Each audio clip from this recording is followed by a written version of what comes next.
প্রত্যেক দিন তো ছেলেরা ওই 2:30-3টার দিকে ঘুম থেকে উঠে আর ঘুমায় না, কিন্তু আজকে কি হয়েছে 5টার সময় ঘুম থেকে উঠেছে। তারপর আমি দুধ টুধ খাইয়ে ওকে জোর করে রেখেছিলাম কোলে, তবু দেখি থাকে না। তারপরে একটু বসে চাদর দিয়ে মুড়ে রেখেছিলাম, ঘুমিয়ে পড়েছে। অমনি আবার শুয়ে দিয়েছি। এখন এই 7টা বাজলো, সবেমাত্র ঘুম থেকে উঠছে। কিন্তু বড় ছেলে কিন্তু ওই 3টার দিকেই ঘুম থেকে উঠেছে। আজ অনেক দিন পর প্রায় ছোটো ছেলে আমার এই 7টার দিকে ঘুম থেকে উঠলো। আর ক্যামেরাটা তখন অন ছিল বলেই কিন্তু আমি তোমাদেরকে দেখাইতে পারলাম। আর এদিকে দেখো আমার বড় ছেলে এই দরজার সামনে কি দুষ্টুমিটাই না করছে। আর দুজন যদি একসঙ্গে হয় তাহলে তো দুষ্টুমির শেষ নেই। এদিকে বড় ছেলে এত পরিমাণে দুষ্টুমি করছে, মানে শীতকাল যে পড়েছে, একটু যে সাবধান মানে হয়ে ওদেরকে রাখবো সে আর উপায় নেই। ওরা খেলা ছাড়া কোনো কিছুই বোঝে না। দেখো ওদের অবস্থাটা ঠিক কীরকম। আর ছোটো ছেলে ঘুম থেকে উঠে একটু বমি করে দিয়েছে। এই যে দেখো আমার বড় ছেলেকে, ও এই দরজাটায় এত পরিমাণে খেলাধুলা করে, মাঝে মাঝে তো ওই যে আমাদের বিছানার নিচে, খাটের নিচে, যেখানে পারে সেখানেই ঢুকে যায়। এরকম দুষ্টুমি হয়েছে, সারাদিন আর সামলানো যায় না। আর ছোটো ছেলে দেখো ঘুম থেকে উঠেই কি সুন্দর একটা হাসি দিয়ে দিল। আমি এবার বললাম পাপা হাই করে দাও, দেখো হাই করে দিল। ওকে মাঝে মাঝে যেটা যেটা করতে বলি মানে এখনই করতে পারে। ছোট মানে এখনও কিন্তু অনেকটাই ছোট, ওই 8-9 মাস বয়স, কিন্তু অনেক কিছুই বলতে পারে। টাটা দিতে পারে, তারপরে ডাকতে পারে, যদি বলে হাই করে দাও, ছবি ওঠো, সব কিছু আর কি মোটামুটি পারে দুজনেই। নমস্কার বন্ধুরা, good morning, welcome back to my channel. আশা করি তোমরা সকলে ভালো আছো, সুস্থ আছো। চলে আসলাম নতুন একটা ভিডিও নিয়ে। সকাল এখন বাজে 7:30, এখন থেকে ভিডিওটা শুরু করলাম। তো এখন আমি করব জল গরম। পুরো ভিডিওটা দেখতে থাকো, আশা করি তোমাদের ভালো লাগবে। এখন তো ধান কাটার সিজন চলছে, প্রত্যেক দিনই ধান কাটা, মা বাবা ধান কাটতেই যাচ্ছে।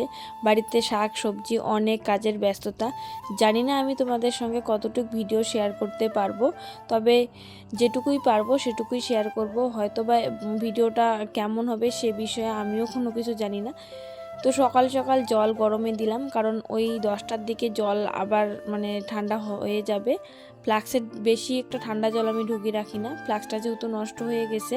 তো ওই মোটামুটি রকম গরম জল ঢুকিয়ে রাখি, তারপর ওইটাতে আবার গরম জল করে রাখতে হয় কেটলিটাতে। সেই জন্য গরম জল করে এদিকে আসছি বিছানা গোছাতে। বিছানাতে তো পাহাড় পর্বত, তোমরা জানোই সে কতগুলো ভাঁজ করতে হয় সকালবেলা।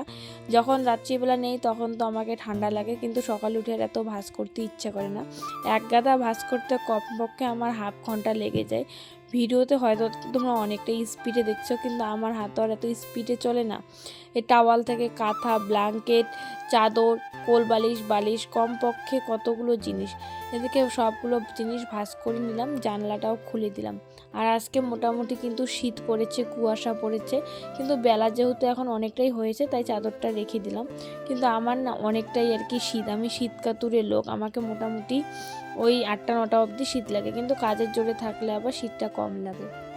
ঘরটা এতই পরিষ্কার করি, তবুও যেন কোন কোন দিক থেকে মাকড়সার জাল হয়। হাতের কাছে যেটুকু দেখতে পাই মাকড়সার জাল, ওইটুকু কিন্তু পরিষ্কার করি। তো ওই যে ওই সাইডে একটু দেখতে পেয়েছি, আবার ওই এই সাইডেও দেখতে পেয়েছি, দুটোই পরিষ্কার করে নিয়ে এখন ঘরটা ঝেড়ে রাখছি, মানে ঝাড় দিয়ে রাখছি।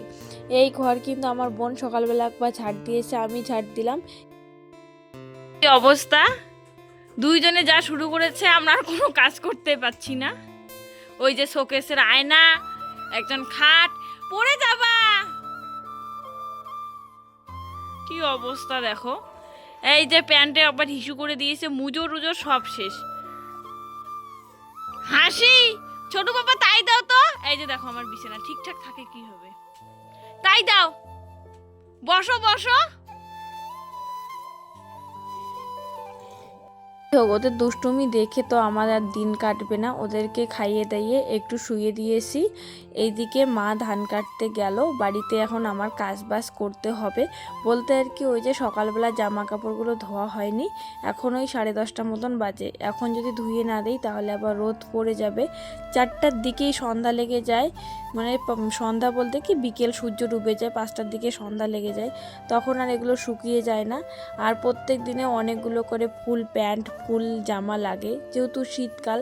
কত মানে বিকেলবেলা মুজো পরে দিই, সকালবেলা এগুলো আবার না ধুয়েও রাখতে পারি না, কেমন বাচ্চার জিনিস।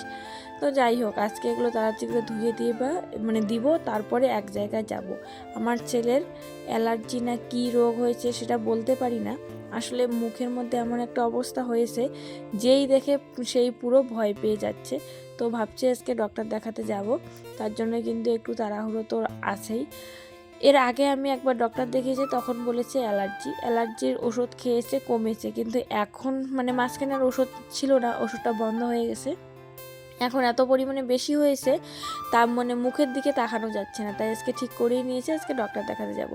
তাড়াহুড়ো কিন্তু থাকে যদি কোথাও আমি যাই। তো ওই যে কাপড়গুলো ওই রোদে দিয়ে দিলাম। আমার ছেলেদের ওই খেলার জায়গায় জানালা দুটো, এই জানালা দুটো দিয়েই ওরা খেলবে যদি বিছানায় থাকে, আর না হলে যদি মাটিতে খেলে তাহলে তো এই যে সমস্ত জিনিস মুখে দেয়, মানে ছাগলের পটি হোক, পাথর হোক, যেটাই পারে সেটাই মুখে দেয়। তো এই বিছানায় সারাদিন খেলায়, সেই জন্য বিছানাও ঠিক থাকে না। এইদিকে দেখো কাকিমাদের হচ্ছে কি সকালবেলা ভোরের কীর্তন হয়েছিল, সেইখান থেকে প্রসাদ নিয়ে এসেছে, তো সেই প্রসাদটা এখন খাবো। তো প্রসাদটা এই যে দেখো এখানে রয়েছে হচ্ছে কি খিচুড়ি, তারপরে কি এটাকে বলে পায়েস, নারায়ণের প্রসাদ, আর হচ্ছে সুজি, ফলও ছিল। তো ফলটা এখানে নেই। আর ওই যে ঘিয়ের কৌটোটা দেখছো ওইটা তো কিন্তু নারায়ণের প্রসাদ রয়েছে একটুখানি। তো নারায়ণের প্রসাদ খেতে তো আমার ভীষণ ভালো লাগে, আর খিচুড়িটা একটু অল্প করে নিয়েছি, তার উপর ছেলেকেও একটু খাইয়ে দিলাম। ঝাল টাল কম হয়েছে না, ওই রকম হলে আর কি খেতে পারে ওরা। এখন অলরেডি দুপুর 12টা মতন বাজে, আর মা ছেলে রেডি হয়েছি ছোটো ছেলেকে নিয়ে। তো এখন যাচ্ছি আমরা ডক্টর দেখাতে, আমাদের মানে বাড়ির সামনেই। আমার ছেলের মুখে প্রচণ্ড পরিমাণে অ্যালার্জি উঠেছে, দুই ছেলের মুখেই, কিন্তু একজনকে দেখাবো, দেখিয়ে ওই দুইজনেরও ওষুধ নিয়ে আসবো। তো মুখটা দেখাও, তো দেখাও। এই যে দেখো কাছ থেকে মুখের কি অবস্থা, এগুলো মুখটা প্রায় লাল হয়ে গেছে, কি অবস্থা হয়েছে। তো ওই যে ছোটো ছেলেকে একাই নিয়ে গেলে সামলাইতে পারবো, তার জন্য নিয়ে যাচ্ছি। বড় ছেলেকে আর নিয়ে গেলাম না, ওর মুখে একটু কম আছে, এর মুখে বেশি। তো দুজনকে দেখি ওষুধ নিয়ে আসবো, আর সঙ্গে যাব আমার একটা পিসির বাড়িতে যদি সময় থাকে। তো চলো পুরো ভিডিওটা কন্টিনিউ দিতে থাকো, আশা করি ভালো লাগবে। আসল তাড়াতাড়ি যাই, এখন দুপুর 12টা বাজে। তুমি কোথায় যাচ্ছ? কই যাও? দাদা যাবে না? চলো, দাদাও যাবে। তুমি যাবা? তুমি যাবা?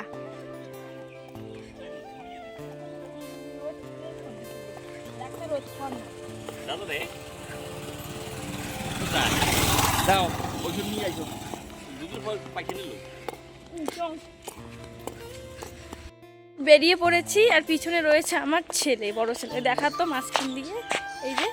এই যে দেখো, পাপা টাটা দাও, দাদাকে টাটা দাও। তো এখন আমার পিছে পিছে ও আর কি আসছে, একটু যাই আর কি। দেখো আমি কিন্তু চৌপতি অবধি এসেছি, আর চৌপতিতে এসে দেখি ওই যে দূরে একটা টোটো দাঁড়িয়ে আছে, আর আসার পথেই একটা টোটো কাকুর সঙ্গে দেখা হয়েছে। তো উনি গেল আমাদের বাড়ির সামনেই, বললো এখানে একটু দাঁড়াও। তো ভাবলাম না, ওইখানে দাঁড়ার থেকে আমরা দোকানের সামনে চৌপতিতে গিয়ে দাঁড়াই, তাহলে ওখানে বসতে পারবো। তো ওইখানে এসে দেখলাম, তারপরে ওই টোটো কাকুর জন্য অপেক্ষা করছে। আর ওই যে এইখানে এসে একটা মানে চাংড়া আছে, ওই চাংড়াটাতে বসেছে আমার ছেলে। দেখো কি দুষ্টুমি, এমনিতে রোগ ব্যাধি ওর যতই থাকুক না কেন, দুষ্টুমি দিয়ে কিন্তু ওরা নাম করা, দুষ্টুমি ওদের শেষ হয় না। এই যে আমার একটা ব্যাগটা তো চেন দেওয়া ছিল না, তবু ওই ব্যাগটা ধরেই টানাটানি, কতদিন থেকে একটা নতুন ব্যাগ কিনতে চাই, সেটাই হয় না। মানে টাকা যে কোন দিক দিয়ে আসে কোন দিক দিয়ে যাই কিছুই বুঝতে পারি না, এত হিসেব নিকেশ করে চলি, তবুও যেন দিন শেষে আমার কাছে টাকা থাকে না। এই যে টোটো কাকুটা কিন্তু চলে এসেছে, আসলে আমাদের বাড়ির পাশেই এক মানে পিসা অসুস্থ, তাকে তুলেছে, যেহেতু বর্তমানে এসআইএর চলছে, তো এসআইএর কিছু একটা করবে, পায়ে কিছু একটা হয়েছে পিসার, আমি ঠিকঠাক জানতে মানে পারি নাই। তো সেই জন্যই টোটোতে করে এনেছে, বেশি একটা দূর যাবে না, আমাদের সামনেই স্কুলের সামনেই আর কি নামবে। তো আমি এই টোটোতেই উঠলাম, আর বাচ্চাদেরকে নিয়ে গেলে না আমি সত্যি ঠিকঠাকভাবে চলাফেরা করতে পারি না, অনেকটাই লেট হয় আমার। দেখো টোটোতে উঠতেই কিন্তু আমার অনেকটা সময় লাগলো, আর তবে বাচ্চা নিয়ে না গেলে আমি ঠিকঠাকভাবেই চলতে পারি। আসলে বাচ্চাদেরকে আমি দেখি যে কোনো দিকে আবার কোনো কিছু হইলো নাকি, হয়তো বা সেই জন্যই আমার এমনটা হয়। আমার কি মন চায় যে ধান ক্ষেতের মাঝখানে গিয়ে আমি ভিডিও করব, কিন্তু বাচ্চাদের জন্য তো সেরকম এগুলো কোনো কিছুই হয় না। এদিকে দেখো ধান কাটা মোটামুটি হয়ে গেছে, আর কি সুন্দর লাগছে। আর আমার ছেলে টোটোতে উঠলে পরেই ঘুমিয়ে যায়, একটুখানি এসেছে, ওই 4 কিলোমিটার রাস্তায় আসেনি এখনও, তাতে অবধি দেখো ঘুমিয়ে পড়েছে। তারপর কিন্তু আমি বাজারে আসলাম, আর বাজারে এসে আমাদেরকে আবার টোটো চেঞ্জ করতে হলো। এখানে নেতাজি মোড়, ওই একটা রাস্তা গেলো শীতলকুচি, আর এটা হচ্ছে দিনাটা গোসানি, এটা দিয়ে মানে কোচবিহার কোচবিহার অবধি যাওয়া যায়। তো এই যে ব্রিজটাও কিন্তু বেশ সুন্দর লাগছে। এই ব্রিজে কত লোক কত ফটোশ্যুট করে, কত বড় বড় ইউটিউবার আসে, কত ভিডিও, তোমরা হয়তো অনেকেই দেখেছো এই ব্রিজটা কিন্তু আমাদের কোচবিহারের মধ্যে মানে সবথেকে বড় ব্রিজ। কোচবিহার বলতে কি উত্তরবঙ্গের মধ্যে সবথেকে মনে হয় বড় ব্রিজ, আমি অতটা বলতে পারছি না এই মুহূর্তে। আর এই যে দেখো আমাদের নবান্ন, এই নবান্নটা ওই 1 বছর হলো উদ্বোধন হয়েছিল। তো আমার কিন্তু ডক্টর দেখানো শেষ হয়েছে, আমি আর কোনো রকম ভিডিও করতে পারিনি ডক্টরের ওইখানে, এতটাই আমার ছেলে মানে দুষ্টুমি করেছিল। আর এই ধান গাছগুলো দেখো মনে হয় যেন সোনা ফলে আছে, তাই তোমাদের সঙ্গেও শেয়ার করেছি। এত সুন্দর লাগছিল ধান ক্ষেতগুলো, মনে হচ্ছে দৌড়ে যাই একটা ছবি উঠে আসি। আমাদের বাড়ি থেকে ধানক্ষেত অনেকটাই দূরে, তো যেতে হয় নদীর পাড়ে, আর বাচ্চাদেরকে নিয়ে যাওয়া যায় না, তবুও একদিন আমি আমার ছেলেকে নিয়ে গিয়েছি। তো এই যে দেখো আমি গোসানিতে আসলাম, ডক্টর দেখাইলাম, আর তারপরে কিন্তু বাড়ি যাওয়ার সময় তোমাদেরকে আবার ব্রিজটা দেখাইলাম। আসলে যে টোটোওয়ালা কাকুটার টোটোতে উঠেছি, ওই কাকুটা বলছে পুরো মানে ব্রিজের টাইমটা একটু দেখার জন্য। তো আমি পুরোটাই ভিডিও করেছি, ভিডিও করে দেখলাম যে 2 মিনিট 8 সেকেন্ড লেগেছে, মোটামুটি একটা স্পিডে এসেছিলো, এই জন্যই ভিডিওটা করা। তো ভাবলাম ভিডিওটা যেহেতু করাই রয়েছে, তা পুরো ভিডিওটা তোমাদের দেখাই। খুবই স্পিডে কিন্তু এসেছিলো।